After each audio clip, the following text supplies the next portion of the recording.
આજે 17મી સપ્ટેમ્બર એટલે કે દેશના યશસ્વી પ્રધાનમંત્રી શ્રી નરેન્દ્રભાઈ મોદીના જન્મદિવસની ઉજવણી સમગ્ર દેશમાં કરવામાં આવી રહી છે। આપ સૌ જાણો છો તે રીતે પ્રધાનમંત્રી શ્રી નરેન્દ્રભાઈ મોદીના જન્મદિવસ નિમિત્તે દેશમાં સેવા અને સમર્પણના દિવસ તરીકે પણ ઉજવવામાં આવે છે।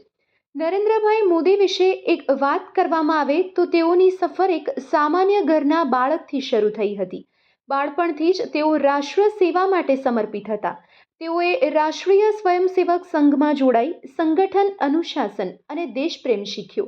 આ જ અનુભવ તેમને આગળ લઈ ગયો અને આજે દેશના સર્વોચ્ચ રાજકીય નેતાઓમાંના એક છે।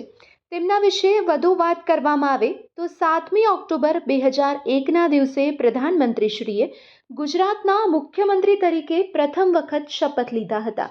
આજે નરેન્દ્ર મોદી દેશના 14મા પ્રધાનમંત્રી છે અને વિશ્વના શક્તિશાળી નેતાઓમાં ટોચનું સ્થાન ધરાવે છે। પ્રધાનમંત્રી મોદીના નેતૃત્વમાં ભારત દેશ નવી ઊંચાઈઓને સ્પર્શી રહ્યો છે। વિશ્વના સૌથી તાકાતવર દેશોની યાદીમાં ભારત અગ્રીમ હરોળમાં છે, જે ફક્ત ને ફક્ત પ્રધાનમંત્રી શ્રી મોદીને આભારી છે। ગુજરાતના મુખ્યમંત્રી બન્યા બાદ નરેન્દ્ર મોદીએ શિક્ષણ, કૃષિ, પાણી, ઉર્જા સહિતના વિષય પર સફળ કામગીરી કરી અને જેના કારણે દેશમાં આજે ગુજરાત મોડેલની ચર્ચા થઈ રહી છે। નરેન્દ્ર મોદીએ ગુજરાતમાં સંઘ પ્રચારક તરીકે તેમની કામગીરીની શરૂઆત પણ કરી હતી।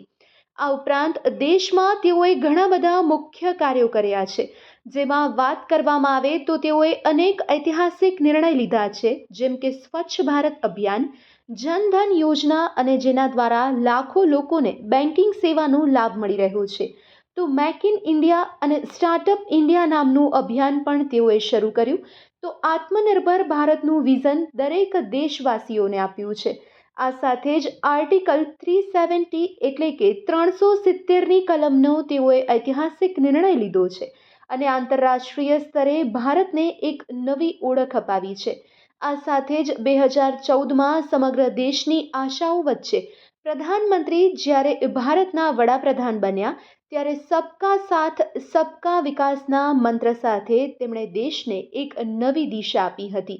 તેમના નેતૃત્વમાં ભારતે માત્ર વિકાસ જ નહીં પરંતુ ગૌરવનો પણ અનુભવ કર્યો છે। ત્યારે આજે દેશના યશસ્વી વડાપ્રધાન નરેન્દ્રભાઈ મોદીના જન્મદિવસે આપણે તેમની સેવા, સમર્પણ અને દેશપ્રેમને નમન કરીએ। ભારતના દરેક નાગરિક માટે પ્રેરણારૂપ એવા વડાપ્રધાનને તેમના 75મા જન્મદિવસની હાર્દિક શુભકામના।